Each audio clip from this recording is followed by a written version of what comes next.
நான் ஒரு சாதாரண ஆளுங்க. பஸ்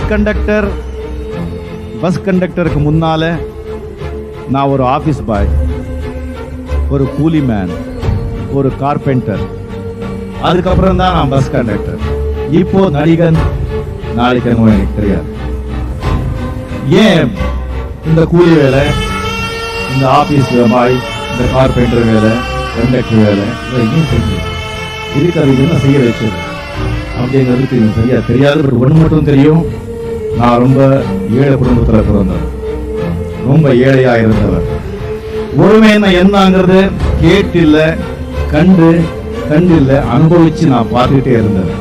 அப்போ எனக்கு ஒரு வெறி, நான் எப்படியாவது பணக்காரன் ஆகணும், பணம் சம்பாதிக்கணும். இந்த பணம் தான் இதுக்கெல்லாம் காரணம்.